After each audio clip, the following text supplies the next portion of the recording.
Olá, este é o Poder 360, entrevista que hoje recebe o governador eleito para governar o Amazonas por 4 anos a partir de 2019, Wilson Lima, de 42 anos, primeiro cargo público, vai exercer a partir do ano que vem. Olá, governador eleito Wilson Lima, muito obrigado por estar aqui conosco no Poder 360. Eu que agradeço a oportunidade e estou aqui à disposição. Governador, o próximo governo federal do presidente eleito também, Jair Bolsonaro, tem sinalizado que pretende fazer uma reforma tributária e fiscal, reduzindo a carga tributária e simplificando os impostos. Isso certamente terá um impacto sobre as finanças das cidades e dos estados. No caso do Amazonas, inclusive a Zona Franca de Manaus. O que o senhor está sabendo sobre isso e qual a sua opinião a respeito? Bom, a gente tem acompanhado com muita apreensão e com muita atenção.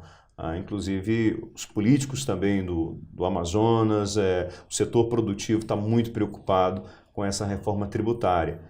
Já ouvi falar da inclusão do IVA, que é o Imposto sobre Valor Agregado, do IBS, o que tem como natureza a tributação no destino e não na origem. Isso é muito complicado para o estado do Amazonas, porque nós somos um estado produtor, né? E durante essa reforma também há alguns pleitos de outros estados que acabam também diminuindo a competitividade das empresas que estão instaladas no polo industrial de Manaus.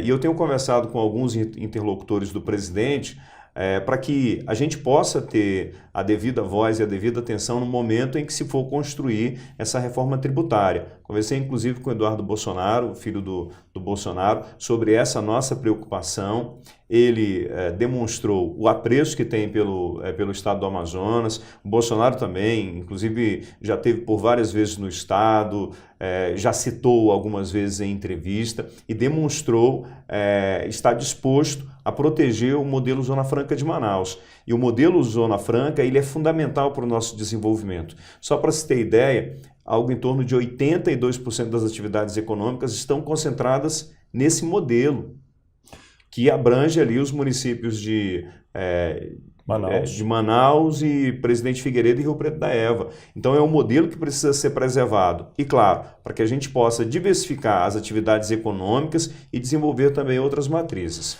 Há uma certa incompreensão por parte dos brasileiros que não estão no Amazonas sobre a Zona Franca de Manaus.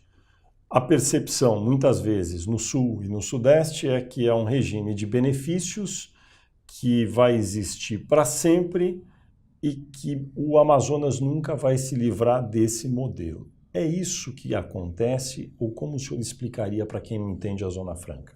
Olha só, o Amazonas é uma região estratégica para o Brasil. E no regime militar houve-se essa preocupação em ocupar aquela região para que evitasse a devastação. Hoje nós temos a maior, a área mais preservada do Brasil, que fica no estado do Amazonas. Temos uma biodiversidade enorme, a maior biodiversidade do mundo, e aquilo dali precisava ser preservado. É fronteira ali com o Peru, com Colômbia, com a Venezuela, e a gente precisava ter ocupação ali.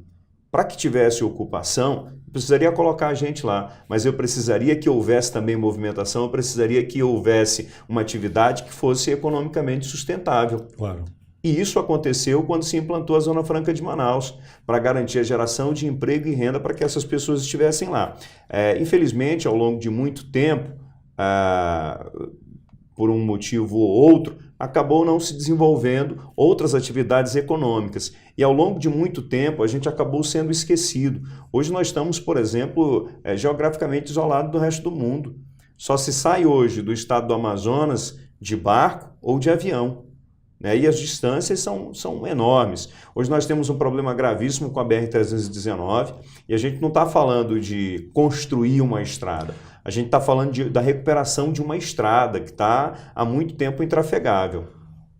Quanto tempo, na sua avaliação, seria necessário que o modelo da Zona Franca de Manaus, tal como é hoje, teria de ser mantido para que o estado do Amazonas se desenvolvesse e tivesse outras fontes de geração de receita além da Zona Franca? Bom, nós temos a Zona Franca prorrogada por mais 50 anos, mas isso depende de uma série de fatores. Não depende única e exclusivamente, por exemplo, do governador, dos deputados federais, dos senadores ou dos deputados estaduais. Qual que é a vocação econômica do Amazonas além da Zona Franca, na sua opinião? Bom, nós temos o setor primário, que é a questão da agricultura familiar. Hoje o estado do Amazonas tem o potencial de ser um dos maiores produtores de alimentos do mundo. A questão da piscicultura, nós temos também o polo gás químico, né? Nós temos muitas reservas de gás, com possibilidade inclusive de ser um produtor de energia limpa através do gás. Recentemente estive conversando com uma empresa que tem os direitos de exploração numa área que fica ali próximo do município de Altazes, e só nessa reserva tem 6 bilhões de metros cúbicos de gás. E há uma estimativa de que ali no Alto Solimões essa reserva chegue a 2 trilhões de metros cúbicos de gás. Então é um potencial muito grande. Nós temos a questão da exploração mineral, temos a questão da silvinita. Claro, a gente esbarra ainda em alguns entraves ambientais, alguns entendimentos judiciais que precisam precisam ser superados para que a gente possa desenvolver. O senhor falou do gás.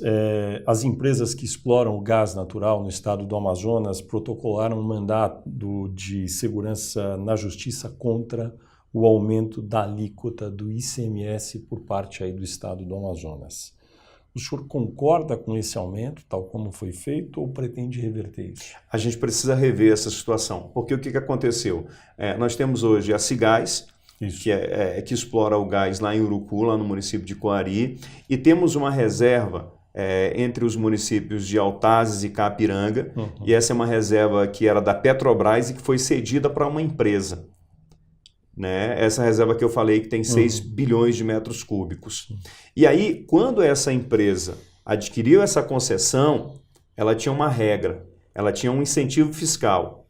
Esse incentivo, essa tributação, era de 12% em cima do metro cúbico de 0,14%, ou de 14 centavos. O que fez o governo do estado? O governo do estado estimou um valor que subiu de 14 centavos para 1,69 e tributou o ICMS em 25%.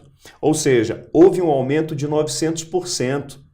Isso é muito ruim. Por quê? Inviabiliza o investimento dessa empresa, que inicialmente, no projeto inicial, está previsto um investimento de R$1 bilhão.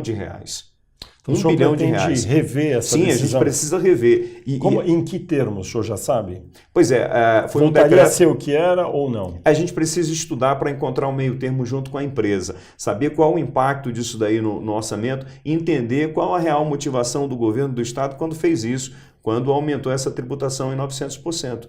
A gente precisa entender melhor isso e entrar num acordo com essa empresa para que ela possa efetivamente justificar o investimento que ela fez lá e para que a gente possa ter benefícios. Agora, o que acontece? Além de impedir e inviabilizar o investimento lá na região dessa empresa, causa uma insegurança jurídica muito grande nas outras empresas. Mas, em resumo, tomando posse, 1º de janeiro, nas primeiras semanas, o senhor pretende reverter uma parte, pelo menos. Com certeza.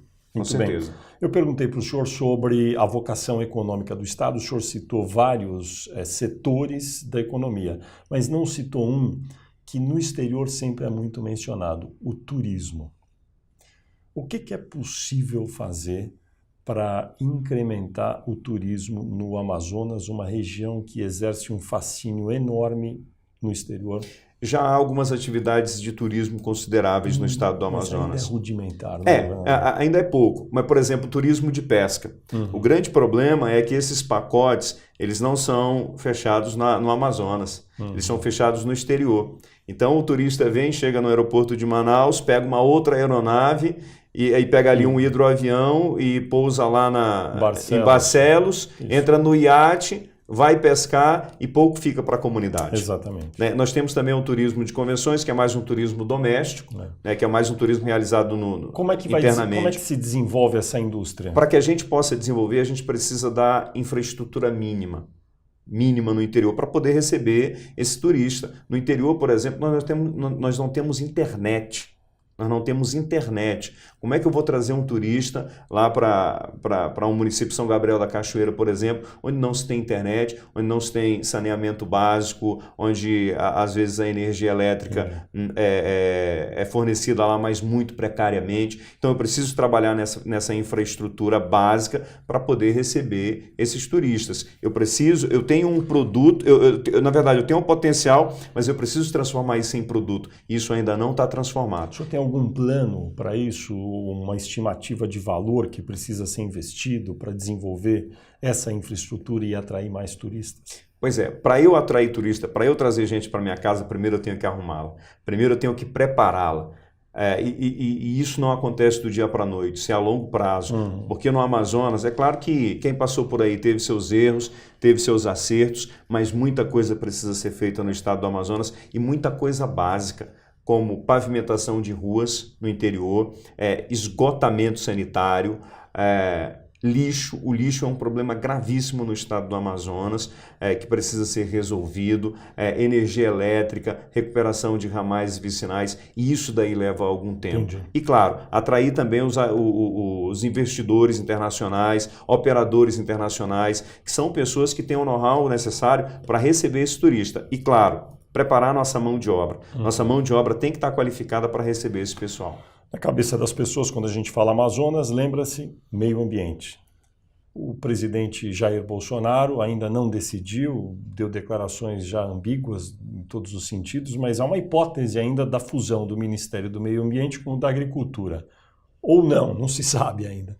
Na sua avaliação, qual seria a melhor decisão a ser tomada nesse caso? Fundir ou não? Bom, a melhor decisão é aquela que garanta a preservação do Amazonas, se fundindo ou não. A gente quer ter a garantia de que a Amazônia continue preservada, entendendo que para preservar a Amazônia nós precisamos de desenvolvimento social. A gente precisa gerar emprego e renda para aquele povo. E é possível você fazer isso. É possível você desenvolver sem desmatar. Já há projetos interessantes no sul, por exemplo, do Amazonas, que é a questão do extrativismo mineral familiar, que é possível você tocar essa atividade mineral respeitando o meio ambiente. Entendi. A questão do manejo florestal na exploração da madeira, do polo moveleiro e outras atividades. A mecanização agrícola em áreas que já estão depauperadas, em áreas que já estão devastadas há 20, 30 anos para plantação de grãos, e isso é possível. Deixa eu fazer uma pergunta que está na cabeça de todos os brasileiros. Segundo o Atlas da Violência, houve um aumento de 107% nos últimos 10 anos no número de homicídios lá, enfim, no seu estado.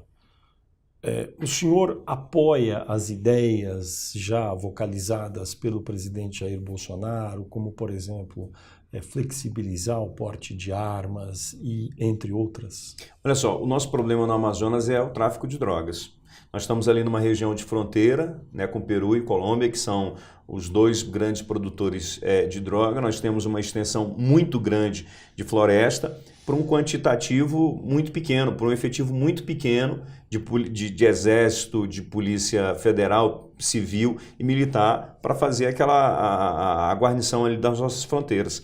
70% dos crimes e desses homicídios aí que o senhor acabou de me mencionar tem relação com o tráfico de drogas. As facções criminosas no estado do Amazonas estão em guerra. E como é que combate o tráfico de drogas? Primeiro, a gente tem que guarnecer ali as nossas fronteiras. Nós temos uma extensão muito grande de mata e de rio para ser guarnecida pelo Exército, pela Polícia Federal. É fundamental. Nós já temos, inclusive, há ali uma atividade das Forças Armadas, mas ela precisa ser intensificada e é preciso fortalecer essa integração entre as polícias ali na fronteira. E outro caminho também muito seguro para a gente fazer isso é dando perspectivas para os jovens, né, através do lazer, do esporte, cultura e educação. Governador, o senhor tem 42 anos, primeiro cargo público, um partido ainda modesto, não é tão grande, embora tenha 2 governadores, já o PSC. Como será o seu posicionamento para o Brasil e o do seu partido em relação ao governo de Jair Bolsonaro e as reformas necessárias que devem ser votadas pelo Congresso no ano que vem, é o que se espera? Bom, nosso compromisso é manter esse canal de diálogo aberto com o presidente da República e avaliando e entendendo o que é melhor para o Brasil, né? Discutindo o que é melhor para o Brasil. E o que for melhor para a nossa nação, acho que é importante. Reforma da Previdência é fundamental que aconteça, mas, claro, avaliando de que forma é que isso beneficia não só o estado do Amazonas, mas de que forma isso possa beneficiar o Brasil. O senhor decidiu entrar na política por quê? Para melhorar a vida das pessoas. Eu não aguento mais estar num estado riquíssimo, como o Amazonas, e nós termos a segunda maior quantidade de pessoas vivendo na linha da pobreza. É inadmissível que isso continue acontecendo. Gente que vai para a fila de um hospital e que não consegue um atendimento.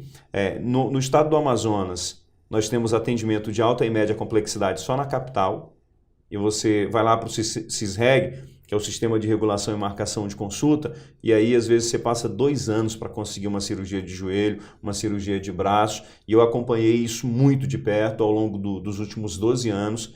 Se você não consegue na capital, imagina para quem está no interior. Vi também situações como, por exemplo, lá no município de Eirunepé. Um pai me procurou desesperado porque o filho estava com um problema renal e precisava ir para a capital. Sabe quanto é que estava custando naquele momento uma passagem aérea de Eirunepé para Manaus? R$ 1.100. Só uma perna. Só uma perna. E aí, às vezes, o pai, a família tem que se desfazer de um bem para poder conseguir um tratamento. E não é garantia de que chegando na capital vai conseguir esse atendimento. E por um lado, a gente vê um orçamento da área de saúde de algo em torno de 2 bilhões de reais que não consegue atender essa necessidade básica do cidadão. É por isso que eu quero ser governador, para acabar com esse tipo de situação ou para minimizar o sofrimento dessas pessoas. Eu não aguento mais ver tanta gente sofrendo num estado tão rico. Desejo que o senhor tenha sorte na sua empreitada. Muito obrigado por sua entrevista ao Poder 360. Eu que agradeço e o Amazonas está de portas abertas para todos. Muito obrigado. Muito obrigado, governador.